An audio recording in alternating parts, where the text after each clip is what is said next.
Welcome to the Human Nature Channel.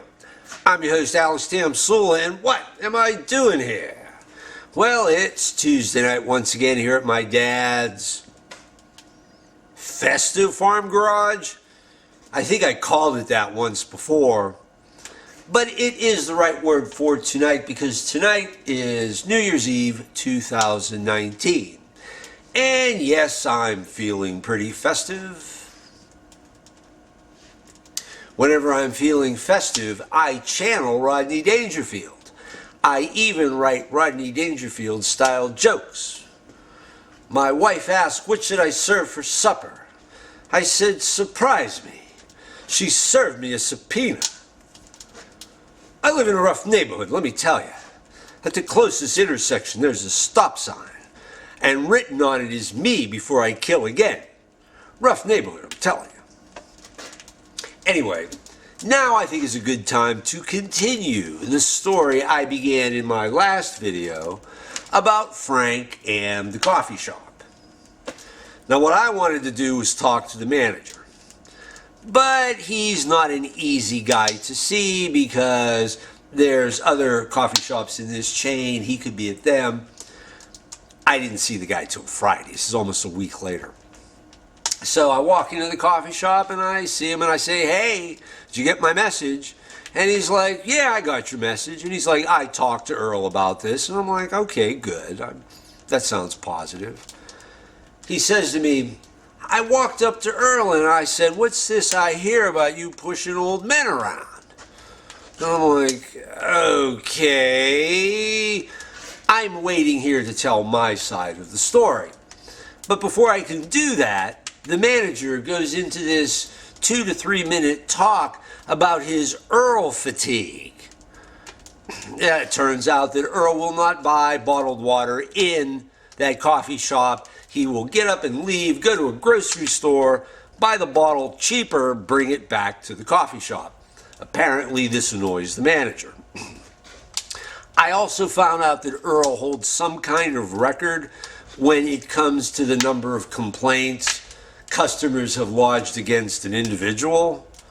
So I'm like, okay. And there's a pause in this, so I'm like, well, let me tell you what I saw. And I explained, I saw Earl saying, "Frank, could you please move? Frank, could you please move? Frank, could you please move?" And the managers went, "Oh, is that what he was doing?" I'm like, yeah, apparently he didn't know about the repetition, which would be badgering. He's like, okay. And I said, and there's more. I didn't hear this part, but Mr. X told me that he heard Earl say to Frank, "You smell." And the manager tosses this at me. He's like, yeah, but Mr. X has bullied people too. And I'm like, oh yeah, you're right, he has, hasn't he? I had forgotten all about this. This goes back to something that happened years ago. There had been a barista working in that coffee shop, an attractive woman, but not outgoing in the least, really wasn't interested in engaging you on a personal level at all.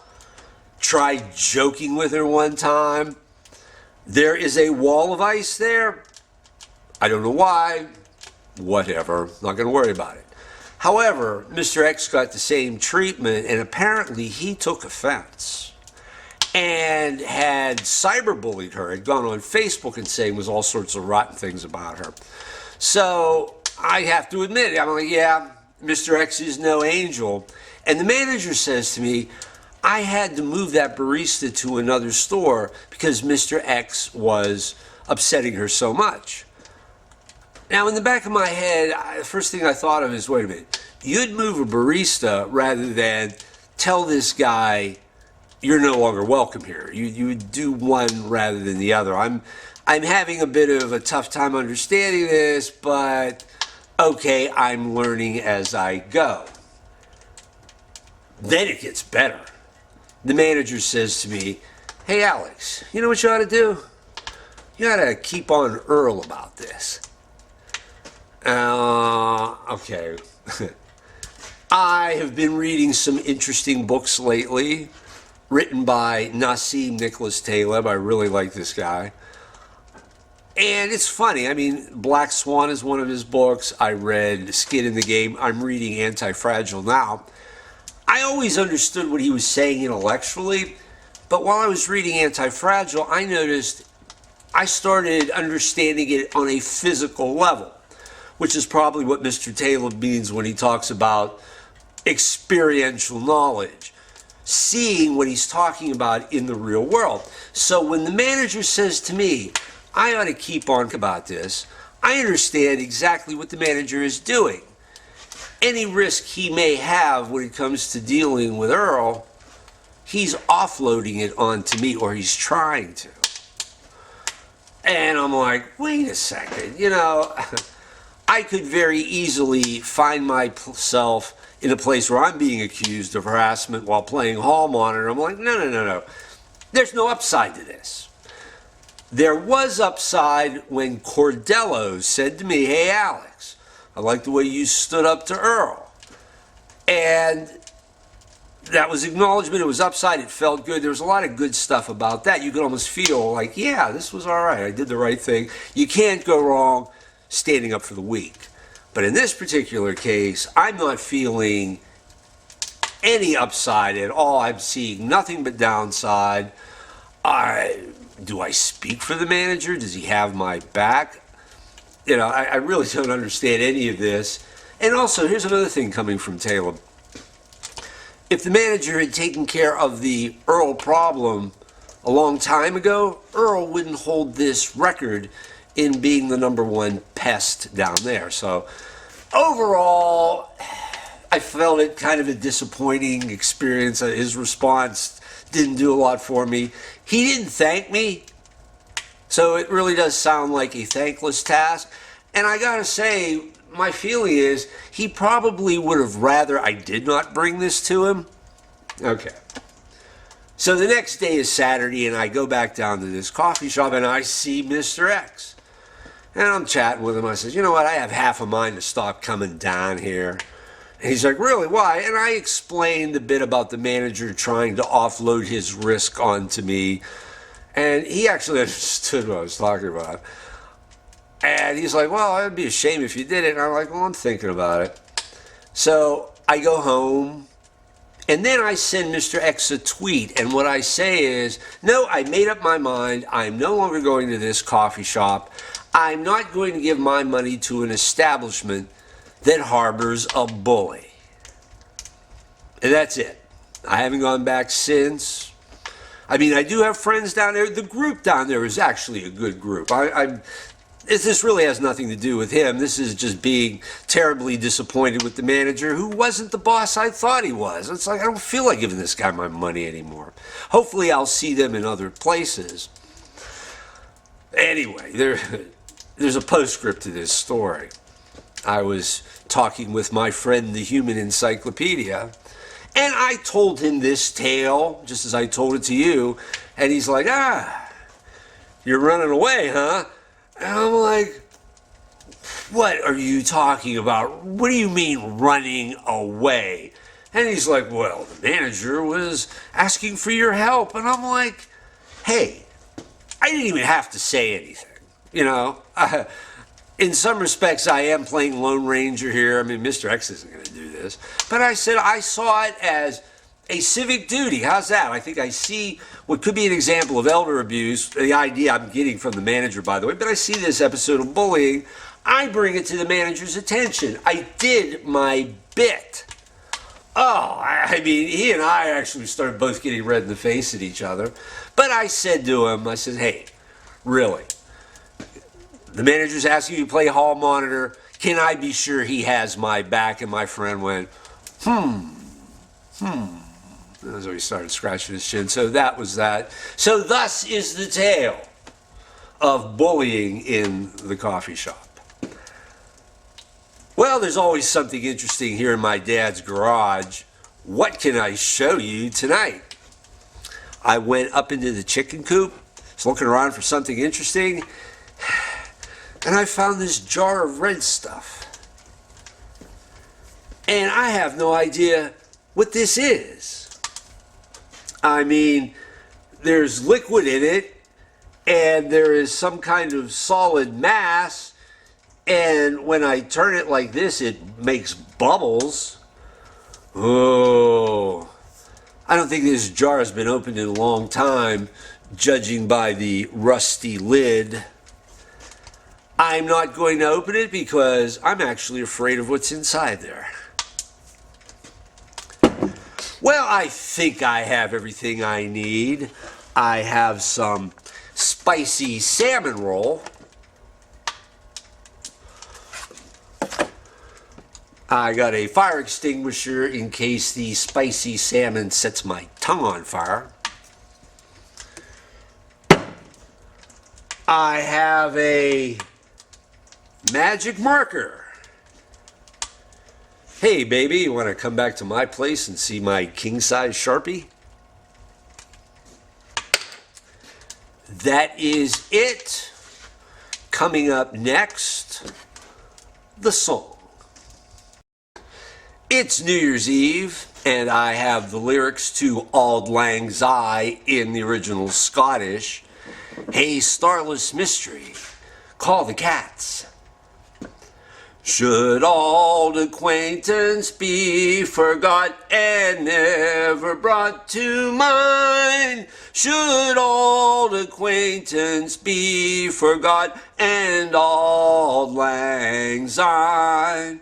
For auld lang syne, my Joe, for auld lang syne. We'll take a cup of kindness yet for auld lang syne.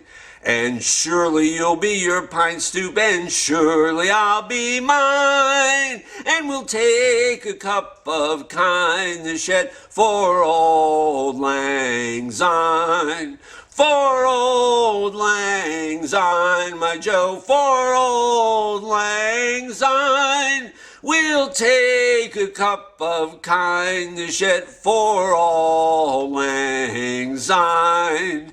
We twa ran about the braes and piled the gowans fine, but we wandered mony a weary fits in auld lang syne. For auld lang syne, my Joe, for auld lang syne. We'll take a cup of kindness yet for auld lang syne.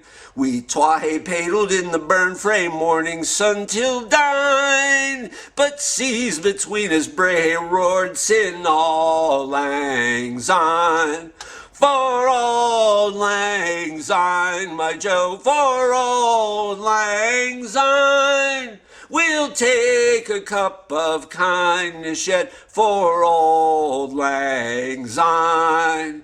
And there's a hand of me, trusty fear, and Guy's a hand of thine. And we'll take a right guide, Willie Watt, for auld lang syne.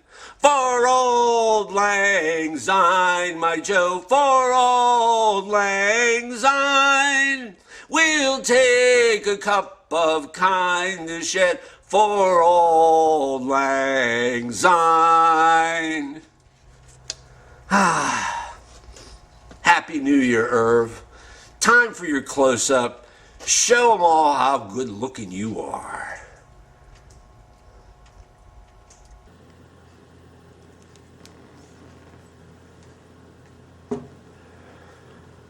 I noticed my last video had nary a comment under it. I heard from my #1 raving fan, George Burns. Hello, George. But as of this writing, that was about it. Was it something I said? Don't answer that. But that's the funny thing about social media sites like YouTube and Twitter.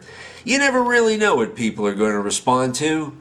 Maybe it's a case of YouTube viewers not being particularly interested in Twitter. I don't know. But being somebody who doesn't seem to learn from his mistakes, I have a few more things to say about it. I enjoy posting on Twitter. I like the challenge of getting your point across in as few words as possible. Unfortunately, I think I also get shadow banned pretty seriously. I've been on Twitter since April of 2015. I joined the day Hillary Clinton announced she was running for president, and I'm no fan of hers. I have posted over 55,000 tweets, yet have only 40 following and only 37 followers. I used to have 80 followers until I checked to see who they were and discovered that half were porn bots. I got rid of them. My numbers, however, still seem unnaturally low. Now, shadow banning means, as I understand it, that you could put tweets out there, but your followers only get to see a few of them.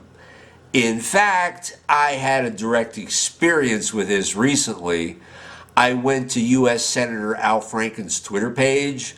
Well, former U.S. Senator Al Franken, if you remember the story of why he had to resign.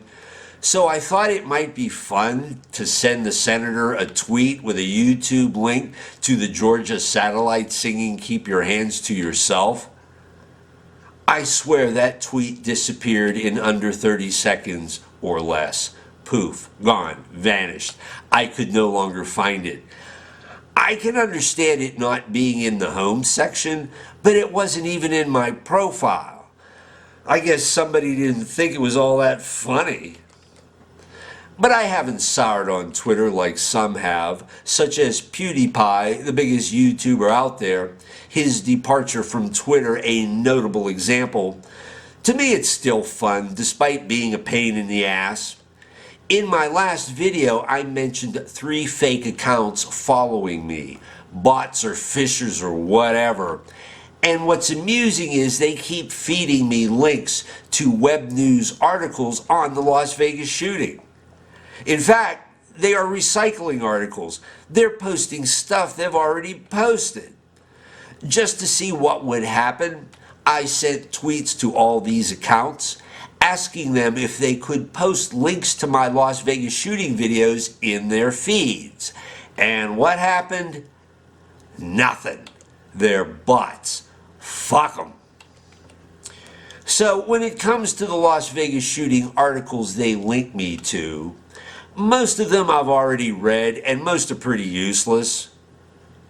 There was even one where arch-conservative loudmouth Pat Buchanan chimed in, talking about how this was evidence our society is becoming more godless and we should expect events like the Las Vegas shooting to continue happening or some such horseshit.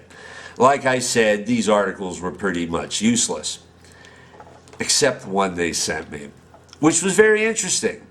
It was from the UK's Daily Mail and was titled, "I Was Born Bad. Las Vegas prostitute who romped with mass killer Stephen Paddock says he enjoyed violent rape fantasies as she reveals he boasted he had always been evil."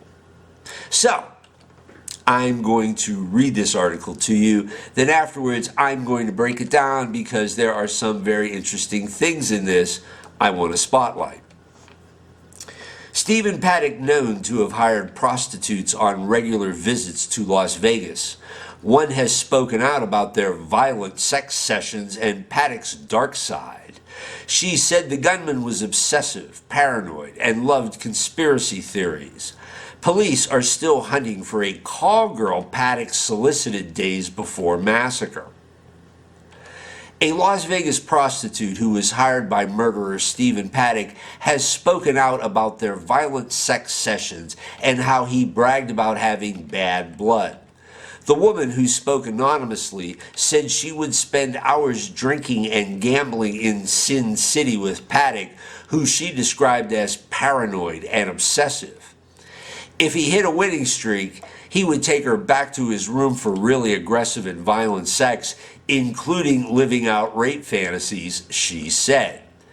Paddock also boasted about his bank robber father, saying that the bad streak is in my blood and I was born bad, according to texts seen by the Sun on Sunday.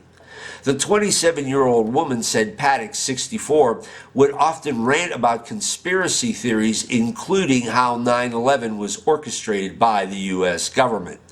The escort, who said Paddock paid her $6,000 a time for their meetings, also had texts in which he described tying her up while you scream for help.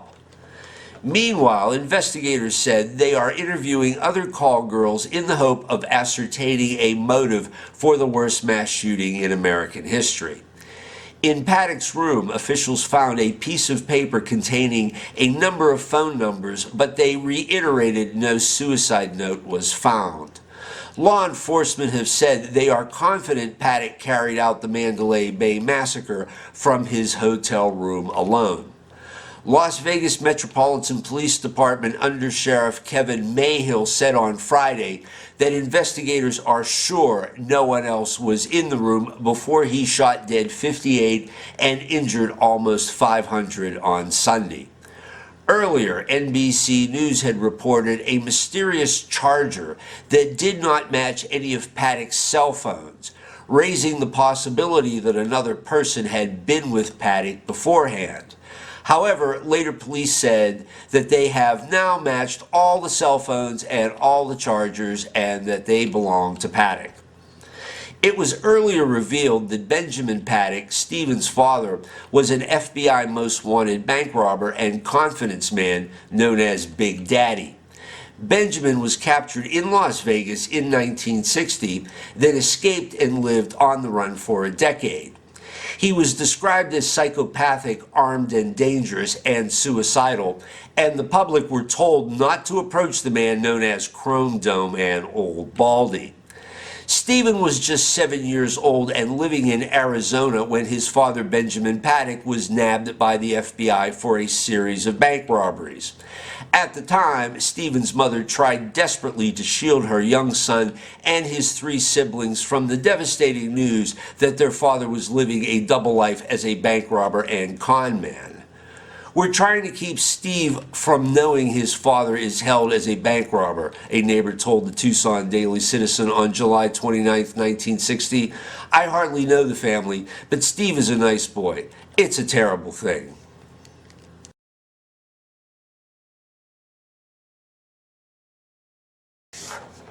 Last Saturday night, I was talking to my friend, the Human Encyclopedia, and I told him about the article I just read to you.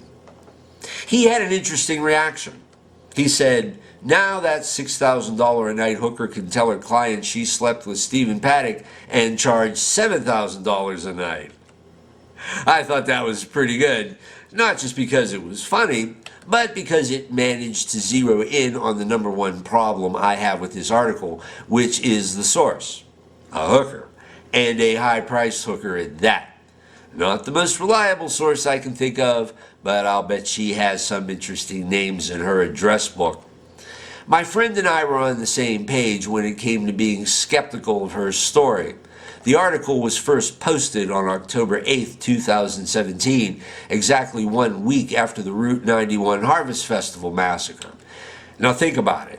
A week goes by, we've absorbed the news about the LVS, and just like clockwork, we have it sprung on us that Stephen Paddock was a sex fiend. Big corporate media is fond of keeping the beat like a musician when it comes to dribbling out stories about major events, and this looks like a prime example. Even though this story was eventually picked up by the New York Post and Fox News, it is a little surprising that the information would surface in England first, specifically a British tabloid like The Sun. The prostitute and The Sun somehow got in touch, and the news bounced back to us stateside. So you mean to tell me this prostitute thought to get in touch with a British tabloid before anybody else, and that no American reporters were capable of getting this story? In the article, Paddock also boasted about his bank robber father, saying that the bad streak is in my blood, and I was born bad, according to texts seen by The Sun. Has anybody out there heard anything about these mysterious texts since? Or to put it another way, were the texts sent by Paddock to the call girl or by the call girl to The Sun? The wording is kind of vague. If these were texts sent by Stephen Paddock to anybody, don't you think they would be considered evidence? They certainly tell us Paddock engaged in a type of illegal activity before the mass shooting, and that could be instrumental in figuring out what was going on with him, because sometimes Johns like babbling to their hoes. We also learn in the article, investigators said they are interviewing other call girls in the hope of ascertaining a motive for the worst mass shooting in American history. What kind of investigators is left unclear, although who these people were is a legitimate question. Secondly, if any of this story is true, why haven't we heard anything along these lines since? I have read the FIT report and the FBI report, and I don't recall anything in either mentioning Paddock's proclivity for call girls. Besides that, kind of the opposite is indicated. The only other time I've heard any discussion of Stephen Paddock's sex life came from Mary Lou Danley herself, when she is quoted on page 112 of the FIT report saying, Paddock was no longer able to have an intimate relationship because he was unable to perform. Danley told investigators Paddock was physiologically able to have sex, but the physical act would exhaust him. Danley stated he would often sleep for long periods after physical exertion. Somebody is talking shit here, I just don't know who. The article decided to add a mention of the mysterious phone charger that police initially could not match to any of Paddock's cell phones. This was common currency in the week after the shooting. Even NBC News openly talking about Paddock possibly having an accomplice because of it. But here the Daily Mail puts that to rest, saying police have now matched all the cell phones and all the chargers, and that they belong to Paddock. If you want to hit me with, well, what about John Beelman shooting and killing his 27-year-old disabled daughter Nicole before shooting and killing himself 2 days after the FBI searched his home on October 3rd, 2017? Well, what about it? Beelman was an employee for the electronics firm Ultralife from 2007 to 2012 as a product design and manufacturing professional. He performed electromechanical assembly of lithium-ion batteries, chargers, and other devices. Are you asking me if Beelman had something to do with some odd lot phone charger? Hey, I just work here. So just for good measure, the article hands us some background on Paddock's father, Benjamin Hoskins Paddock, bank robber, fugitive, and bingo parlor owner, and it all ties neatly into Stephen's supposed texts about having the bad streak in my blood. But what is really interesting is how the article ends up showing us that Stephen Paddock wasn't quite the nobody we all thought. A 7-year-old Stephen Paddock is mentioned in the Tucson Daily Citizen on July 29, 1960, where his mother is desperately trying to shield her 4 children from the devastating news their father was living a double life. I hardly knew the family, a neighbor told a reporter, but Steve is a nice boy. It's a terrible thing. Hindsight is 20/20, as people like to say, and looking back at this Daily Mail article on October 8, 2017, it seems to me like a deceptively simple yet cleverly contrived piece of propaganda. There is some kind of agenda here below the surface, like with all propaganda, because it gives us a convenient handle for Stephen Paddock, sex-crazed beast. It brushes aside any concerns we might have about CP502520 3-volt non-rechargeable thin cell batteries. They might as well, since you can't recharge those things anyhow. Finally, it gives Stephen Paddock's life some kind of context, making him the son of a man once on the FBI's 10 most wanted list. It comes down to this. Stephen Paddock sounds like a bad guy, so he must have been responsible for the Las Vegas shooting and nobody else. What's intriguing about this article, however, with the perspective of over 2 years, is it doesn't seem to be anything more than a piece of propaganda that failed. Fancy that. As most of us in the LVS truth community would probably agree, Stephen Paddock remains just as much of a cipher as he's always been. Steve Wynn's saying that he knew Paddock to be a conservative, quiet man comes smack up against the prostitute story, like everything else we learn about Stephen Paddock. Personally, I think a big galoot like him was physically capable of carrying out the attack, but on the other hand, I haven't seen any convincing evidence one way or the other that Stephen Paddock acted alone or had help. What's funny about the Daily Mail article is it is trying very hard to make up our minds for us. But the net result is everybody has forgotten about Steve and his hooker. It's still Dr. Jekyll and Mr. Paddock, and that's not going to change anytime soon. Have a good one.